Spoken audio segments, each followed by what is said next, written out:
Bienvenidos todos a este nuevo programa que estamos utilizando para enseñar a los juveniles. El día de hoy vamos a hablar sobre el llamado de Jesús. Esta lección tiene muchas cosas interesantes que nosotros vamos a desarrollar el día de hoy y es el punto del llamado que Jesús nos hace. La semana pasada hablamos acerca de que Dios llamó a Mateo y el versículo se encuentra en Lucas 6, 12 al 13. En aquellos días Jesús fue al monte a orar y pasó la noche orando a Dios. Y cuando era de día, llamó a sus discípulos y escogió a 12 de ellos, a los cuales también llamó apóstoles. Este versículo nos dice que las enseñanzas que Jesús tenía no eran necesariamente solas para el pueblo, también era para aquellos a quienes él había escogido para ser sus discípulos. Así que esta lección tiene relación con las bienaventuranzas. La palabra bienaventuranza es de una palabra griega que se usa en el Nuevo Testamento, llamada Macarios, que significa feliz. Algunas versiones de la Biblia en el idioma español lo llaman felices, dichosos, en vez de decir bienaventurados. Pero cualquier sea el significado, bienaventurados, felices y dichosos viene a ser lo mismo en el idioma español. La primera bienaventuranza dice, bienaventurados los que son pobres en espíritu, porque de ellos es el reino de los cielos. ¿Quiénes son los pobres en espíritu? Tú te preguntarás. Quizás es el hombre pobre, rico, que necesita reconocer que necesita aprender de Dios, necesita él aprender a crecer y a ser perdonado.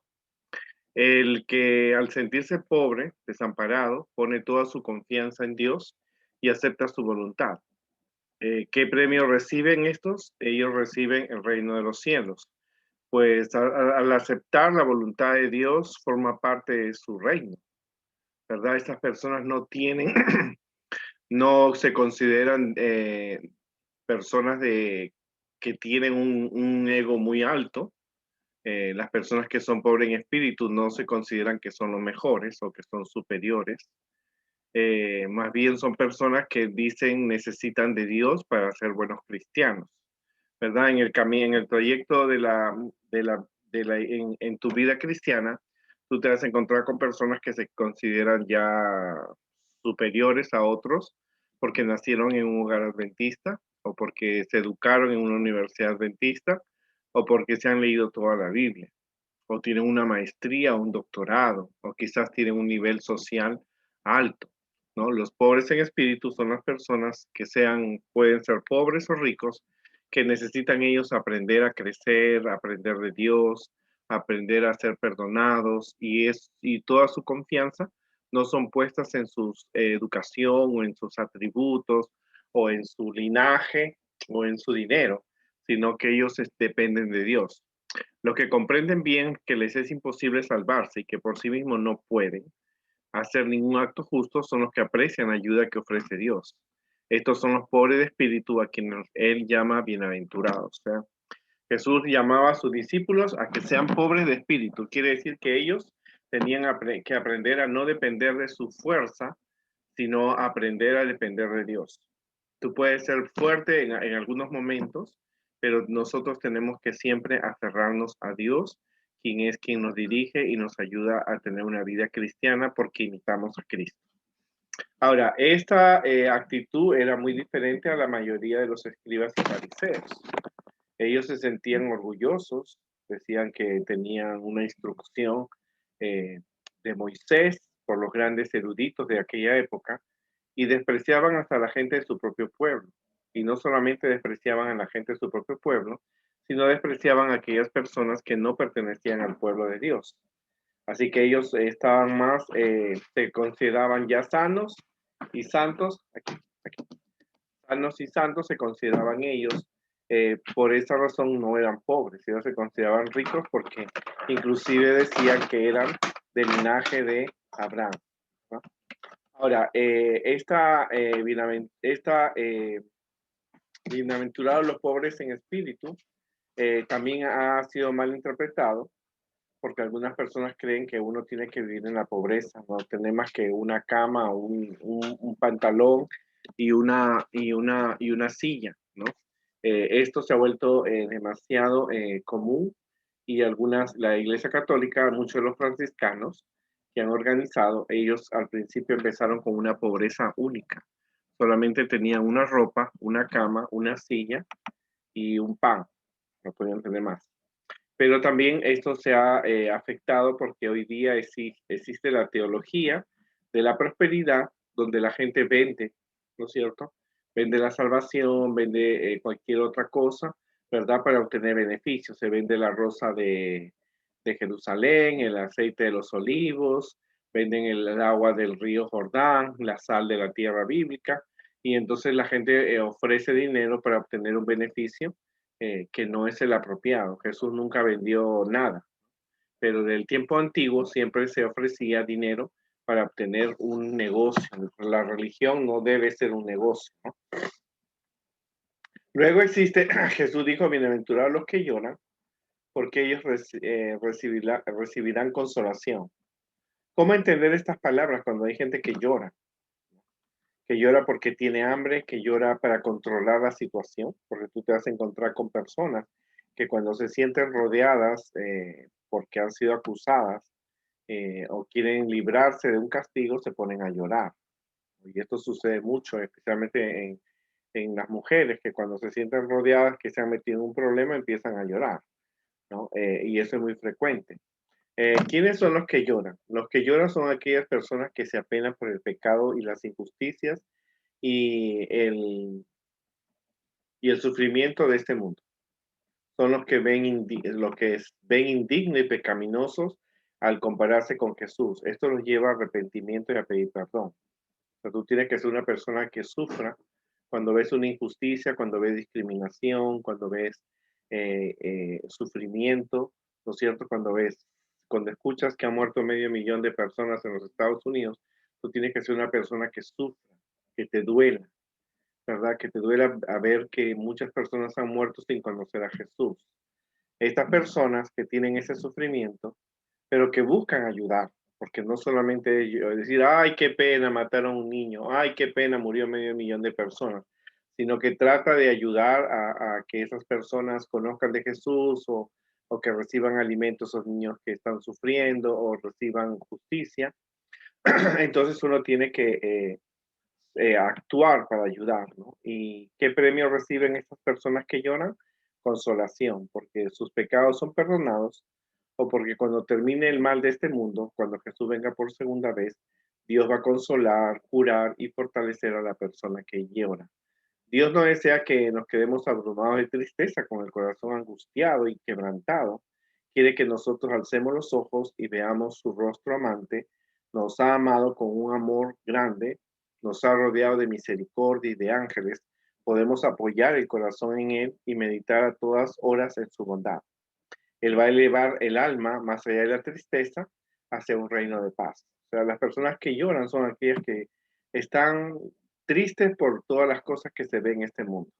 Son aquellas personas que están tratando de ayudar a las personas que tienen COVID y cuando se encuentran con la injusticia, la pobreza, el sufrimiento de las personas, en vez de hacerse las personas que no lo ven, es tu problema, esas personas sufren, ¿no? Y tratan de buscar una ayuda en Jesús. Muy interesante lo que uno puede aprender acerca de la bienaventuranza. Jesús estaba preparando a los discípulos y a todos nosotros nos estaba preparando porque esas son cosas que nosotros vemos diariamente. No hay un día cuando la televisión, la radio, las noticias, el periódico anuncie una injusticia, un sufrimiento o un pecado, ¿no? Luego, bienaventurados los mansos, porque ellos recibirán la tierra por heredad. Cuando Jesús predicaba, lo hacía con tacto, lo hacía tocando puntos que los fariseos en aquella época no lo tocaban. O sea, para que tú veas que había una diferencia entre Jesús como maestro y predicador y los sacerdotes. ¿Quiénes son los mansos? Los mansos son aquellas personas que son humildes, ¿no? Ahora, la humildad no es sinónimo de pobreza. Son aquellos que son obedientes a la conducción de Dios. La persona mansa es la que soporta injusticia sin reaccionar con ira o abruptamente o pega un cristiano que lo ofende y él se controla, sino que tiene un equilibrio, estabilidad y tranquilidad. Son aquellas personas que le pueden decir muchas cosas, pero esas personas no dejan de ser un hijo de Dios. Se controlan, saben reaccionar ante tantas situaciones, ¿no? Mientras tú vivas en este mundo, tú vas a recibir, por ser hijo de Dios, burlas, vas a recibir golpes, vas a recibir malos tratos, ¿verdad? Y lo que tú tienes que hacer es controlar, dejar que Dios dirija tu vida, no perder la fuerza, no perder el control de ti mismo. Esa es una persona mansa. Por eso la Biblia dice que Moisés fue un hombre manso, porque cuando cada vez que pasaba algo el pueblo de Israel lo quería apedrear, pero él actuaba, dejaba que Dios tuviera el control. ¿Qué premio recibe? Le dan la tierra nueva. Feliz la persona entregada y dominada por Dios, pues estará en paz consigo misma, con su prójimo y con Dios, porque vivirá con la actitud de que está de viaje hacia la tierra prometida. La mansedumbre de Cristo se manifiesta en el hogar. Hará felices a los miembros de la familia, no provoca altercados, no responde con ira, sino que calma el mal humor y difunde una amabilidad que sienten todos los que están dentro de su círculo encantado. Donde quiera que se le abrigue, hace de la familia de la tierra una parte de la gran familia del cielo. Quiere decir que tú tienes que ser una persona que sepas controlar. Porque te digo una verdad que aquí te tengo que decirte. Los maltratos no siempre vienen de la gente de afuera de la iglesia. A veces los maltratos vienen de gente dentro de la iglesia. Puede ser tu maestro, tu pastor, tu líder de jóvenes, puede ser algún hermano de la iglesia, pero cualquier sea la situación que se presente, tú tienes que ser manso, saberte controlar. No es fácil porque necesitamos la ayuda de Jesús, las oraciones, los versículos de memorias aprendidos, las historias, y saber que mientras vivamos en este mundo vamos a sufrir injusticias y también insultos como los recibió Jesús. Bienaventurados los que tienen hambre y sed de justicia, porque ellos serán saciados. El hambre es una necesidad y la sed también. Si tú no tomas un vaso de agua cuando tienes sed o comes cuando tienes hambre, tú no puedes estar atento, ¿verdad? A atender una clase o trabajar o simplemente estar feliz, ¿no?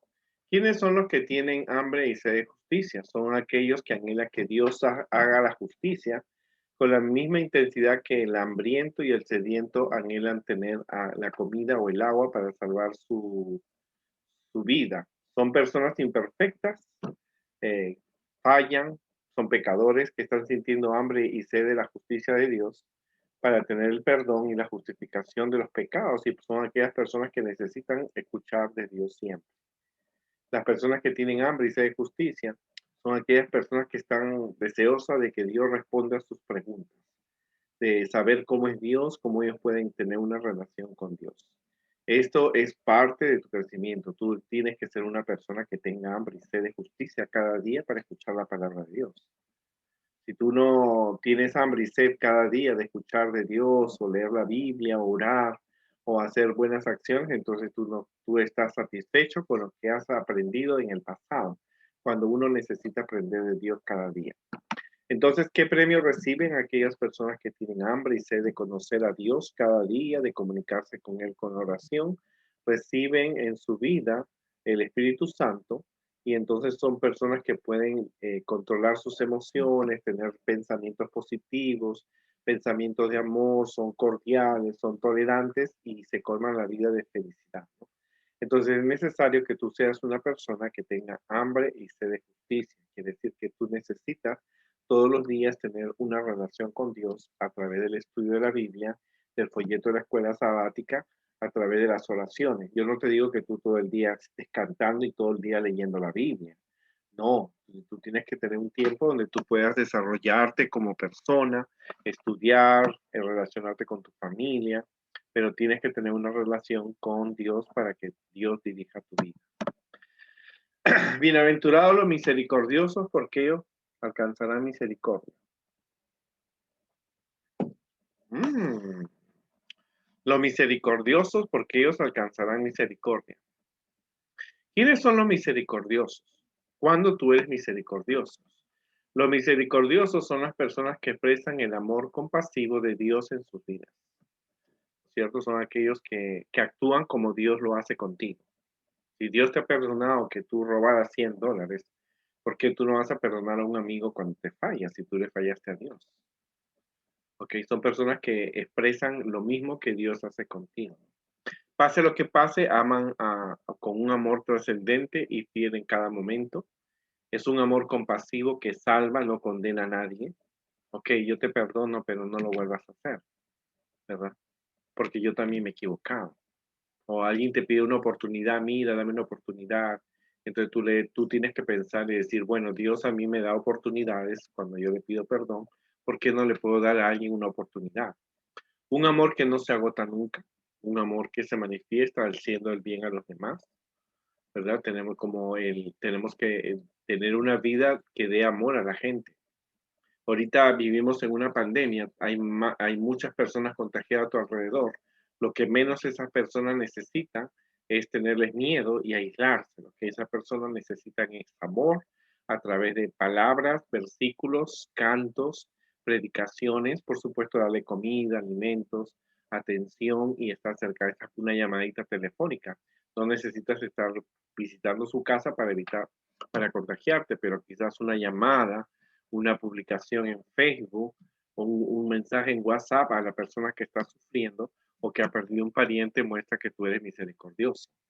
Las personas que son misericordiosas reciben la misericordia, la bondad y el amor fiel y trascendente de Dios, ¿no? Dice que hay una dulce paz en el espíritu que es compasivo, aquel que le da oportunidades a las personas, siendo cuidadoso de que no te vuelvan a fallar, ¿verdad? Pero es una persona que siempre brinda amor, cordialidad, actúa como recordando que si Dios te dio una oportunidad a ti, ¿por qué no se le puede dar una oportunidad a una persona? Y eso es importante, porque lo que el mundo necesita es saber perdonar. En las lecciones pasadas hemos visto acerca de algunas personas en el mundo que aprendieron a perdonar, a ser misericordiosas, ¿no? Una señora, por ejemplo, que había estado en la Segunda Guerra Mundial, había sido atacada por los nazis, ella aprendió a perdonar a aquellos que le habían hecho daño y así ella se quedó tranquila porque había actuado como Dios lo hacía. Dice, bienaventurados los de limpio corazón, porque ellos verán a Dios. La limpieza de corazón se refiere a tu mente. ¿Quiénes son las personas de corazón puro? Los que son fieles en los pensamientos, motivos del alma, libres del orgullo y del amor propio, aquellos que son humildes y generosos. Solo las personas que han recibido la justificación por la fe y cuyo corazón ha recibido la limpieza del perdón por medio del Espíritu Santo, se mantienen en comunicación diaria con Dios, porque sus intenciones, las imaginaciones, las emociones y los deseos son puros. Quiere decir que tú para mantenerte una mente pura, una imaginación pura, tienes que evitar ver pornografía, leer libros inapropiados, tener pensamientos y conversaciones que no te acercan a Dios. Esas son las personas que tienen un corazón puro. Elena de White dice mucho, enfatiza que nadie puede entrar al cielo si tiene pensamientos impuros. Y para eso uno tiene que tener una comunicación con Dios y saber controlar sus emociones, controlar lo que ve, lo que escucha, esa música bachata, esa música perreo. Eso no te acerca a Dios, más bien te aleja de Dios. Las películas, los que lees, los amigos que tienes, las conversaciones, los chistes, ¿no? Tú tienes que mantenerte siempre en el lado de Dios y mantener tu corazón puro lejos de esas cosas. Nosotros sabemos, todos sabemos malas palabras, todos sabemos chistes, pero sabemos que no podemos usarlas porque nos alejan de Dios, ¿no? ¿Qué premio reciben las personas que tienen un corazón puro? Esas personas van a ver a Dios, porque Dios es un ser puro. Por eso Dios cuando Jesús estaba en la cruz, llegó un momento cuando Jesús no sintió la presencia de su Padre, porque todos los pecados vinieron hacia la cruz.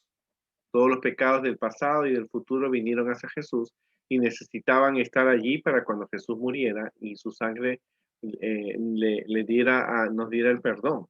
Entonces, dice, las personas que van a ver a Dios son aquellas personas que son de corazón puro, que mantienen una comunicación diaria con Dios, imitan a Cristo, sus vestiduras son de acuerdo a lo como Dios espera, entonces ellos van a conocer a Dios y serán felices por toda la eternidad, ¿no? Entonces es necesario eliminar las cosas que te pueden hacer pensar mal, las conversaciones, el lenguaje vulgar, los pensamientos impuros, las películas, las conversaciones, los chistes, ¿verdad? Todo lo que te aleja de Dios, tú tienes que hacerlo porque te nace del corazón. No eres más hombre o no eres más gracioso o no eres más importante porque tú cuentas chistes en doble sentido. Más bien muestras así que tienes una poca moral.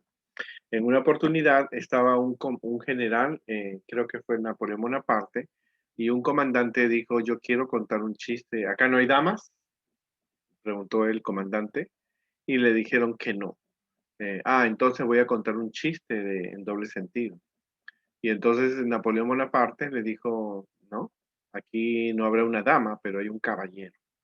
Entonces automáticamente tú tienes que recordar que no debes permitir que nada y nadie te aleje de tener un corazón puro que imite a Cristo. Bienaventurados los pacificadores, porque ellos serán llamados hijos de Dios. Interesante, pacificadores.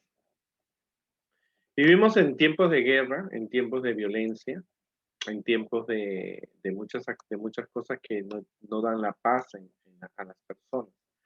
Estamos en competencia con personas que no tienen nuestra fe. En el centro de trabajo hay personas que no aceptan tus ideas porque tú eres cristiano. Ven que tú no bebes, que tú no tomas, que tú no haces injusticia, que tú no robas en el trabajo. En la universidad tú cumples tus tareas, no violas el sábado. Así que dice que tú tienes que ser una persona pacificadora, porque serás llamado hijo de Dios. ¿Te imaginas a Daniel en Babilonia? ¿Recuerdas la historia de Daniel en Babilonia? Daniel toda la vida llevó una vida de guerra. Primero fue que el rey mismo, él estaba en competencia con los otros muchachos, de viejo lo metieron ahí al pozo de los leones, porque él era pacífico, no le había encontrado nada malo, pero eh, dice que esas personas que son pacificadoras son personas que ven el llamado de Dios.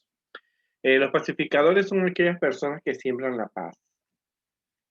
Son aquellas personas que tú conoces que cuando estás cerca de ellas hay una paz, una tranquilidad y tolerancia, hay una sana convivencia, no sin hacer concesiones o romper los principios de la iglesia. Son aquellos que dicen, tenemos que querernos porque somos hermanos, hay que perdonar, hay que amar. Es esa mamá que dice, perdona a tu mamá, perdona a tu padre.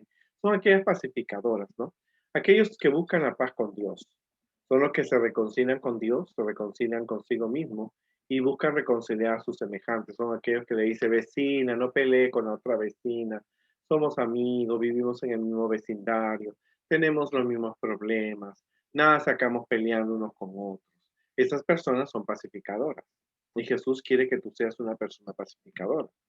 Me imagino que sé que ser pacificador no es fácil cuando las personas tienen diferentes ideas y más en la iglesia. En la iglesia lo que más requerimos es no solamente ser personas de gran talento, necesitamos ser personas pacificadoras.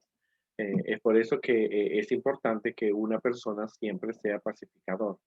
Los pacificadores serán llamados hijos de Dios por la paz de Dios que manifiestan en su vida y en sus acciones. Las personas reconocen que son hijos de Dios.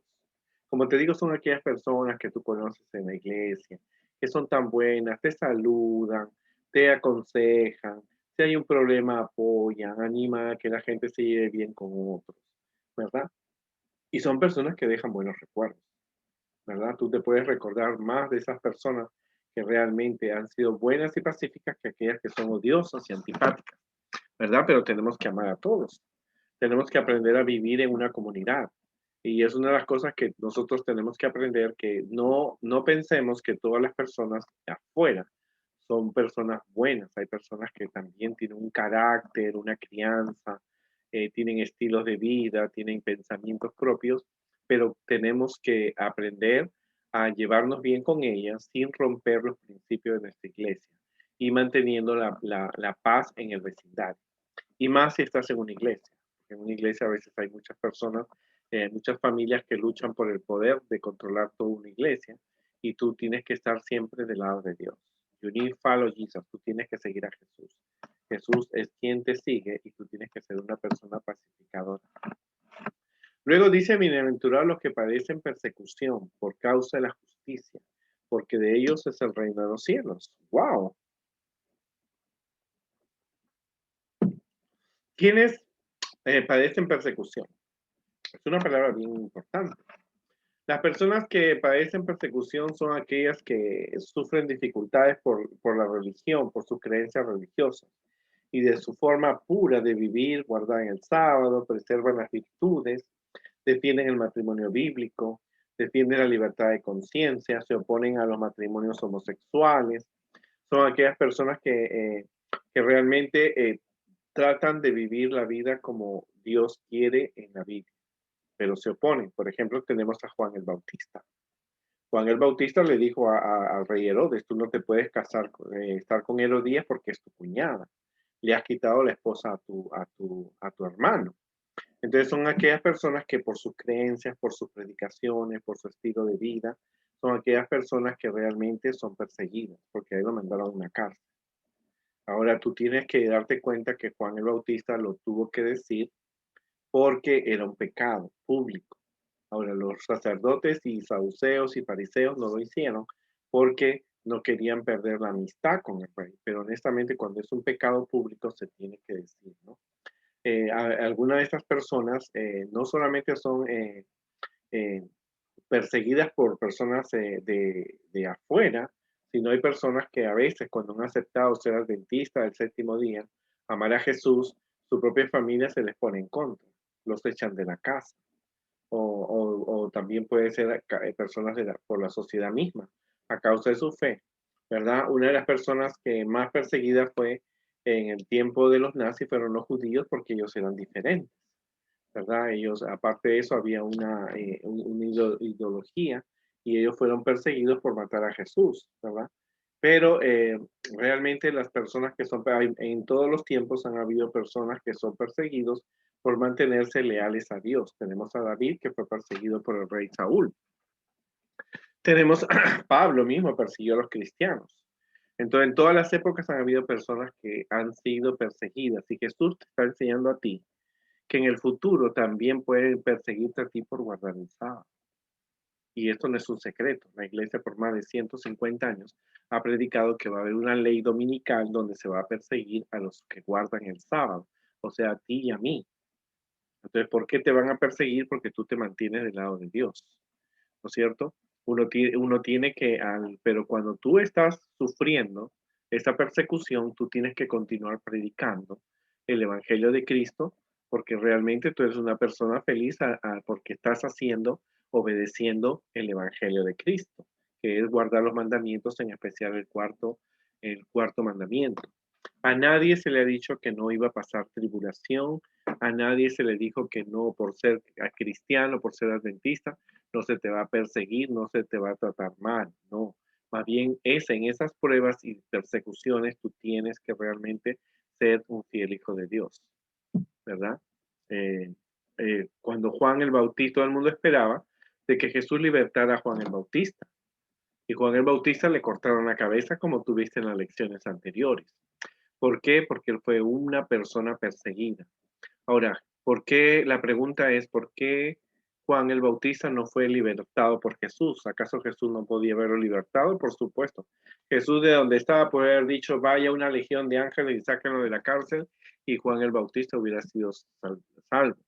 Juan el Bautista cumplió su misión, él anunció que Jesús venía a esta tierra como el Salvador, él era el que anunciaba y cumplió su misión. Entonces Jesús lo mandó descansar, ¿verdad? No en una forma como una espera de un hijo de Dios. Ahí lo decapitaron. Pero él está guardado para la eternidad porque él cumplió su misión. Así Juan el Bautista no vio la muerte de Jesús, no vio la destrucción de Jerusalén, pero él fue guardado para el cielo. Así que las personas en todas las épocas que fueron perseguidas y fueron torturadas y fueron muertas recordaban la historia de Juan el Bautista como una persona que aceptó que ya había cumplido su misión y que él aceptaba lo que le estaba viniendo. Todos los discípulos de Jesús, a excepción de Juan, fueron perseguidos y fueron asesinados, pero ellos se mantuvieron fieles a sus principios porque sabían que muchas personas iban a conocer el mensaje que ellos estaban predicando y que Jesús viene pronto. Así que no tengas miedo cuando empiecen las persecuciones, al, mantente leal a Dios y a su ley, ¿no? Bienaventurados seréis cuando os injurien, os persigan y digan con mentira toda clase de mal contra vosotros por mi causa. Jesús se adelantaba a su época, ¿no? Jesús se adelantaba al futuro. Los discípulos no entendían muchas de estas cosas. Ellos recién estaban siendo discípulos de Jesús, estaban aprendiendo de Jesús, estaban aprendiendo la bienaventuranza, las parábolas, pero ahora Jesús les estaba diciendo algo que tú y yo hoy día podemos tener una idea. En ese tiempo los discípulos no tenían, no había videos, no conocían mucho de estos temas. Pero tú hoy día puedes darte cuenta porque la historia de la iglesia cristiana ha demostrado que las personas eran perseguidas, eran calumniadas, eran llevadas a los teatros romanos y les soltaban leones y eran devorados, eran asesinados, decapitaban. El apóstol Pablo fue decapitado, Pedro fue clavado en una cruz boca abajo porque lo pidió. Así que todo eso tenemos que pasar porque estamos en una guerra. Como hemos visto en los trimestres anteriores, nosotros estamos en un conflicto entre el bien y el mal. Así que los que están de parte del lado de Dios tienen que sufrir penalidades, tienen que sufrir injusticias, porque estamos luchando hay una guerra entre el bien y el mal. Si bien es cierto que Jesús derrotó a Satanás en la cruz, todavía Satanás no ha sido destruido y él está tratando de cautivarte, de alejarte de Dios o está tratando de destruir a los hijos de Dios. Él está tratando de destruir y lo ha conseguido. En toda la historia de este mundo han habido mártires desde Abel, que fue muerto por su propio hermano, por hacer una ofrenda correcta. Hasta nuestra época siguen matando pastores, personas cristianas, adventistas, siguen matando a esas personas y las critican y hablan cosas feas de ellas. Muchas veces las personas que predican a Jesús son insultados, a menudo son maltratados, se los mandado a la cárcel falsamente. Hay una película que se llama Un grito en la oscuridad, de la esposa de un pastor en Australia, que un perro salvaje, dingo, devora a su hija. Y entonces era una bebé de unos meses. Y entonces la sociedad australiana pensó que la esposa del pastor la había matado, que había hecho un rito satánico y la mandaron presa y ella estuvo algunos años hasta que probó su inocencia, ¿no? Entonces, si nosotros nos mantenemos firmes, podemos usar las malas circunstancias. Esta esposa de pastor estuvo en una cárcel, pero ella se mantuvo leal a Dios y predicó y anunció de Jesús, ¿no? Entonces, mientras nosotros vivimos en este mundo, nos pueden culpar. No es extraño que en unos años, cuando las plagas y las epidemias vengan, se culpe a los adventistas porque ellos guardan el sábado y no el domingo, ¿verdad? Y entonces todas las calamidades digan es porque los adventistas guardan el sábado y no el domingo. Entonces, cuando eso suceda, nosotros podemos ser insultados, maltratados y acusados, como lo han sido los cristianos en todas las épocas. O sea, Jesús se adelantaba no solamente a dar una enseñanza del presente, sino del futuro. Hoy día vemos que esto es real. En el pasado muchas personas se mantuvieron leales a Dios, fueron insultados en la Santa Inquisición, en los teatros romanos, eran asesinados, eran acusados falsamente y eran sentenciados a muerte, pero es gracias a ellos y al sacrificio que ellos tuvieron, nosotros tenemos hoy día este evangelio. Si bien es cierto, no era una forma como un cristiano debe morir asesinado, decapitado o clavado o quemado, como lo hacían en la Edad Media, pero es gracias a esa fe que ellos tenían, la gente investigaba y el Evangelio se ha mantenido puro con Dios. Qué maravilloso es Jesús, las enseñanzas que él tenía para sus discípulos. La enseñanza que Jesús daba a sus discípulos y que nos da a nosotros es una enseñanza completa. Te dice las cosas que tienes que hacer, es como un libro de recetas de cocina que tú tienes que seguir paso a paso cada uno de los ingredientes. Lo mismo, estas bienaventuranzas no son solamente para que para escucharlas, sino para practicarlas. Son un ejemplo de cómo tú puedes encontrar la paz, la tranquilidad, ser misericordioso, ser pobres en espíritu, tener hambre de conocer a Dios, cómo saciarte y cuál es la recompensa que tú tienes.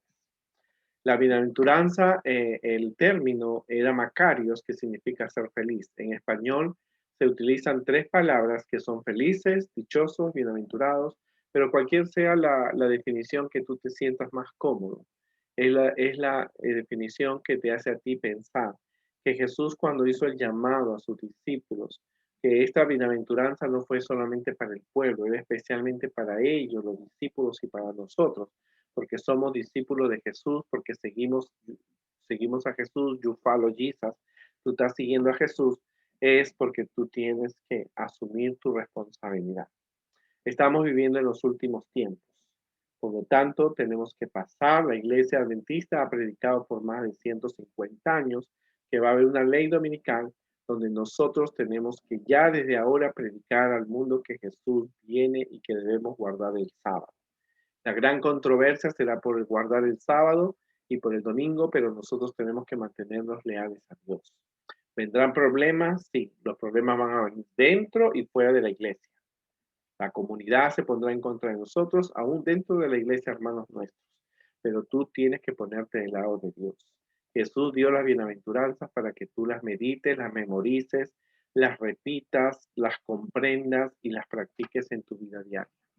La religión no es conocimiento solamente, sino hay que ser práctico. Tú tienes que practicar cómo ser cómo ser pobre en espíritu, cómo ser una persona que llore por el sufrimiento humano, cómo ser una persona mansa, cómo ser una persona que tenga hambre y sed de justicia, cómo ser una persona misericordiosa con aquellos que no lo son, cómo tener un corazón limpio.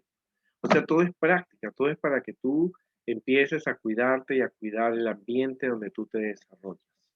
Tú estás en una edad donde Satanás quiere alejarte de Dios, porque un joven en las manos de Dios puedes mover todo un ejército de jóvenes y tienen una fuerza increíble. Que Dios nos ayude a ser como Jesús, a aceptar este llamado. Tenemos que practicar las bienaventuranzas, tenemos que conocerlas, leerlas más y más y más, ¿no es cierto? Hasta que podamos pedir ayuda a Jesús para que nos ayude a ser cristianos y a imitar a Cristo. Porque Jesús pasó todo lo que dice en las bienaventuranzas. A él lo insultaron, lo calumniaron, le pegaron, lo mataron y él no reclamó. Él vino a morir por nosotros en una cruz. Así que esta es la enseñanza que tenemos que nosotros hoy día tener. Que Dios nos ayude y recuerda siempre, Jesús viene pronto y nosotros tenemos que asumir nuestra responsabilidad de ser hijos de Dios en estos últimos días.